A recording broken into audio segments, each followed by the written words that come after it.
Hello tout le monde, j'espère que vous allez bien. Aujourd'hui petite vidéo qui fait suite à ma précédente vidéo, les 10 KO foudroyants dans Dragon Ball, sorti le 21 juin 2017, que vous avez énormément apprécié. Donc je reviens avec non pas 10, mais 15 KO foudroyants dans Dragon Ball. 15 KO lourds, très lourds. Je vous remercie à tous pour vos suggestions, car presque tous les KO que je vais vous présenter, je les ai pris dans l'espace commentaire de mon ancienne vidéo. Merci.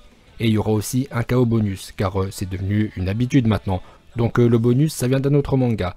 Allez, on commence tout de suite avec le premier des 15 KO foudroyants dans Dragon Ball, avec Yamcha qui va mettre KO un Sabaiman avec son Kamehameha.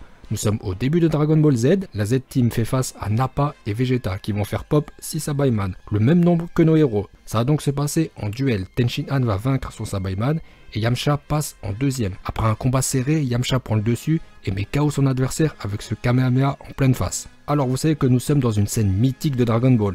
Et quel que soit votre âge ou votre génération, vous connaissez cette scène qui restera à jamais gravée dans l'histoire de Dragon Ball. Si vous ne connaissez pas cette scène mythique, c'est que vous ne connaissez pas Dragon Ball. Et dans ce cas, vous allez avoir la chance de découvrir une merveilleuse série. La suite sera dramatique pour Yamcha, le Sabaiman va lui sauter dessus et le ceinturer, lui faire un petit sourire, genre je t'ai bien eu, et se faire exploser. Et Yamcha va décéder sur le coup, dans cette fameuse position sur le côté, en PLS. Et on retrouvera Yamcha dans cette position dans Dragon Ball Super, lors de la partie de baseball. Voilà pour le premier KO avec Yamcha sur un Sabaiman. Allez, on enchaîne avec le deuxième KO foudroyant. Celui-ci est un de mes préférés. Nous sommes sur Namek avec Recoome qui va mettre un coup de pied à Krillin. C'est pas un KO à proprement parler car Krillin ne perd pas connaissance, mais ce coup de pied va lui briser tous ses os. Et il ne pourra plus bouger. Et ce qui me fait rire dans cette scène, c'est que Recoome tape genre une chorégraphie avant son coup de pied.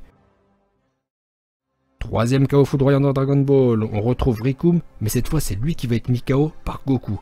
Une frappe chirurgicale, un coup bien placé qui va briser Recoome. Le coup était puissant et ultra précis. Vegeta devient fou devant une telle démonstration et se dit que la légende du Super Saiyan est peut-être fondée. Allez, on enchaîne sur le quatrième KO avec C18 qui va mettre KO Vegeta en lui écrasant le bras. Quelques instants auparavant, C18 avait cassé l'autre bras de Vegeta avec ce coup de pied violent, donc elle lui a dit autant de casser l'autre bras, histoire de ne pas faire les choses à moitié. Et Vegeta va tomber KO.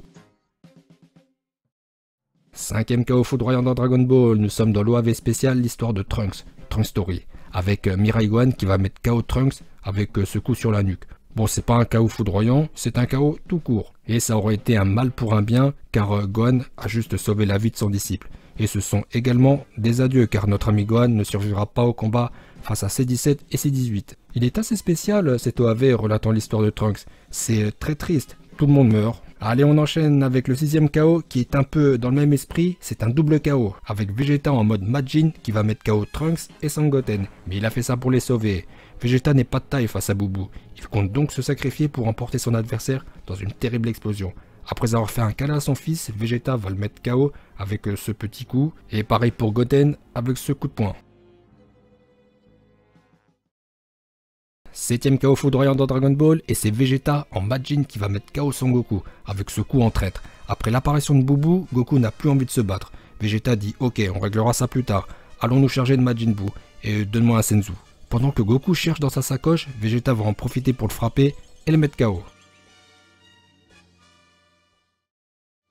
Huitième KO foudroyant dans Dragon Ball, et c'est un autre de mes préférés, avec Buu, Gotenks et Piccolo absorbé, plus communément appelé Boutenks, qui va mettre KO Tenshin Han avec ce coup de pied. Mais comme vous voyez, c'est juste les jambes qui ont agi et le corps se trouve dans les airs. Oui, parce qu'à son arrivée sur Terre, Goku a coupé Boutenks au niveau de la taille, et la partie inférieure du corps est tombée à côté de Tenshin Han, qui a dû se dire qu'il a rien à craindre. Et hélas pour lui, Buu a un corps vraiment bizarre. Et ça va se finir en KO pour celui qui appartient à la race des trois yeux. Compte sur moi, petit. Neuvième KO foudroyant dans Dragon Ball, et celui-ci est un peu drôle avec Super Janemba qui va mettre KO Polquan avec ce double coup de poing. Nous sommes dans le film 12 Dragon Ball Z Fusion. Polquan doit occuper Janemba pendant que Goku et Vegeta fusionnent pour donner Gogeta, le badass. Et notre ami Polquan va faire ce qu'il peut car il n'est pas de taille face à un tel monstre de puissance qui rassemble toutes les âmes maléfiques en cours de recyclage. Et il sera mis KO. Allez, on enchaîne avec le 10e KO, ce qui nous amène à Dragon Ball GT, et c'est un double KO. Et oui, Baby, en mode Ozaru versus Goku et SSJ4, qui vont se mettre KO. Goku avec ce coup de poing et Baby avec cette baffe. Bon, ils sont tombés KO, c'est parce qu'ils étaient ultra affaiblis. Baby a subi le contre-coup du Jubai Kamehameha et Goku s'est pris l'attaque de Baby en pleine face. Puis ça a fini en double KO. 11e KO foudroyant dans Dragon Ball et c'est encore un double KO. Nous sommes dans DBS, Goku et Freezer qui règlent leur compte et ça va se finir en double KO avec cette double patate.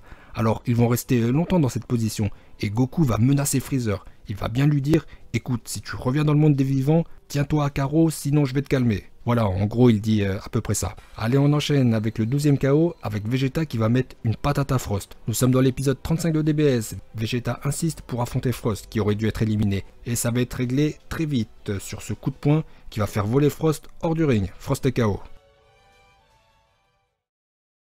13e KO foudroyant dans Dragon Ball et celui-ci est un peu spécial. C'est plus qu'un KO mais un meurtre. Avec l'assassin de l'univers 6 qui va utiliser son attaque spéciale sur Goku en plein cœur, qui va décéder un court instant, le temps que son Kikoa retombe et relance son cœur. Donc c'est une attaque foudroyante de hit qui va laisser Goku sur le carreau.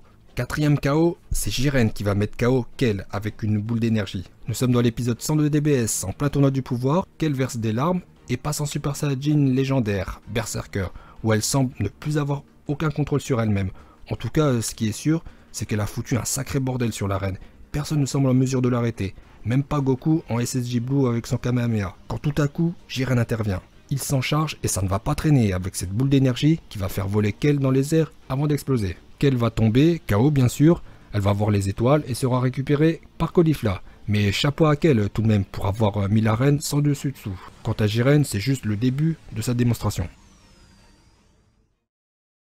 On arrive au 15e et dernier KO foudroyant dans Dragon Ball, et celui-ci est badass. Alors c'est juste dans le manga, nous sommes dans le chapitre 27 de DBS, et c'est Beerus, le dieu de la destruction, qui va infliger un KO autoritaire à Vegeta qui venait de passer en SSJ Blue Full Power. Donc il lui plaque la tête contre le sol, et Vegeta va mordre la poussière. Le poisson prophète avait chauffé Beerus en disant que Goku et Vegeta allaient devenir de sérieux rivaux. Beerus n'y croit pas et ça va partir en cacahuète avec Vegeta qui va lui décocher une droite et Beerus va s'énerver et détruire Vegeta ainsi qu'une partie de sa planète. Fait intéressant, Whis ne semble pas en mesure d'arrêter Beerus sans son bâton, car lorsque Vegeta cogne Beerus, le poisson prophète dit à Whis de créer une barrière de protection, sinon ça va mal finir car Beerus est très énervé.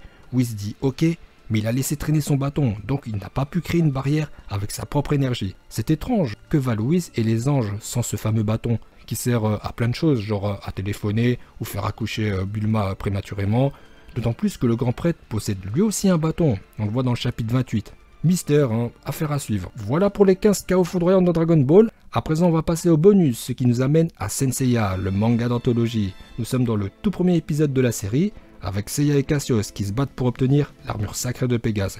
Cassius fait 3 fois la taille de Seiya, mais il n'a jamais senti l'univers en lui. Seiya va faire exploser son cosmos, tracer de ses mains les étoiles de la constellation de Pégase et déclencher sa fameuse attaque mythique, le Pegasus Leo Seiken, ou les météores de Pégase, c'est comme vous voulez.